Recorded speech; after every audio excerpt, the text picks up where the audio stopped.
Live from Fargo and serving you on TV, online, and on the go. This is Valley News Live at 6. We begin tonight with breaking news out of Moorhead, where there's a report of a shooting. Now, we checked with dispatch, and they say a call came in about a gunshot along 900 block of 33rd Avenue South. Police, as you can see, are on the scene right now. We have a crew there as well. That's a live shot. We expect to get further details shortly, and we'll pass them along to you as soon as we get them.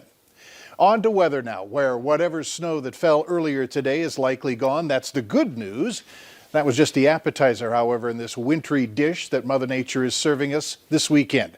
Let's get the very latest on what's to come, when, and where from Chief Meteorologist Hutch Johnson. Hutch? Thanks so much, Mike. And it's not a hot dish, the way things are looking. Cold weather heading our way, but some of us make the most of it like this. A 10 on the cuteness meter here. Look at that little snowman out there. Nicole, thanks for uploading your photo. And some more from our time lapse this morning about how we started our day on the slippery note with about 0.8 of an inch reported in the FM area. We got reports elsewhere, including Lakes Country, of a few flakes covering the grassy areas. Here's a track of the storm, and it's on track as we've been expecting to make its way overnight tonight. After midnight, the snow begins in our western counties. It gets moderate to heavy right here in the valley just before daybreak, and it will continue right through midday as it exits out towards central Minnesota by the mid to late morning hours. Then it wraps up with gusty north winds to follow. How much snow? Well, let's take a look at that expected snowfall. We haven't changed this much. 1 to 4 inches along Interstate 94 and points north. Very little near the international border. Very little down south, and a band of heavy snow from the New Rockford and Carrington areas right through the Hillsborough area. Many of you could see 4 inches, isolated 6 plus, not out of the question. More details in your hour-by-hour forecast here in just a few moments. Mike? Going to be an active weekend this weekend. Yes, thanks. Several crashes this morning are a reminder that we need to change our driving habits ahead of the winter season. Cass County deputies were called out to at least 5 crashes and assisted on 3 more when conditions deteriorated. East of the Red River, Minnesota troopers responded to 7 crashes, mostly in Clay County.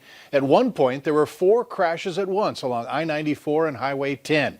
With temps in the 30s early this morning, the snow that hit the ground then melted. But once we reached the 6 and 7 o'clock hours, temperatures dropped to the 20s.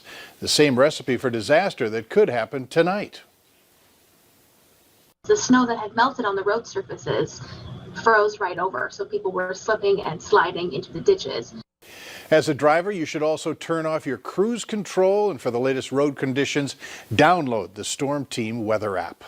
Slick roads also caused an ambulance to lose control and roll today. A patient was being taken from Sisseton, South Dakota to Sanford Hospital in Fargo. The ambulance turned on Veterans Boulevard from I-94 when the driver lost control on the icy overpass bridge and hit the curb. 2 responders in the back received minor injuries.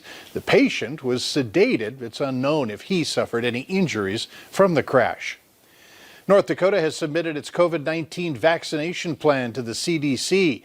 This plan outlines a future vaccine will be prioritized, distributed, and administered in the state.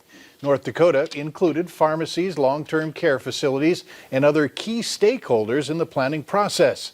In August, the state was selected by the CDC as one of the 4 states to be part of a pilot project to plan for the distribution of a future vaccine. It'll be updated as additional information about the COVID-19 vaccine becomes available. The West Fargo School District today unanimously voted to stay in the hybrid learning model for the next 2 weeks. This despite Cass County's COVID-19 risk level moving to high. The vote comes just 4 days after the board voted to start phasing students back into the classroom. Valley News Team's Bailey Hurley breaks down what this means for students. West Fargo Public Schools' original Return to Learn plan states if the county's COVID-19 risk level was moved to orange, all learning would go online. However, because Governor Doug Burgum suggested the change shouldn't impact schools, West Fargo Superintendent Beth Sleddy proposed to hold off for now. The best course of action is to keep our students in the hybrid and then to bring back recommendations on the 26th. This move will push back West Fargo's plan to start phasing students back into the classroom until at least mid-November, a delay some parents and board members didn't agree with.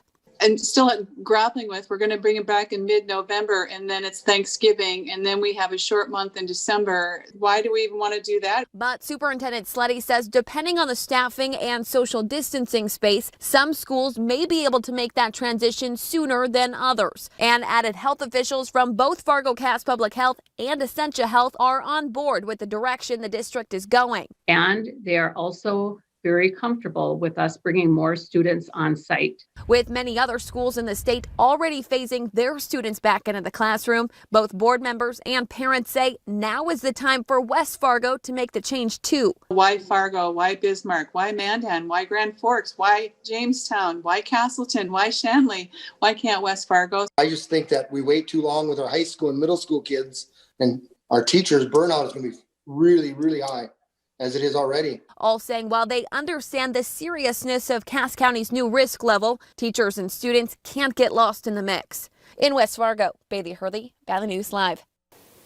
And a new Return to Learn plan will be submitted to the West Fargo School Board at its next meeting on October 26th.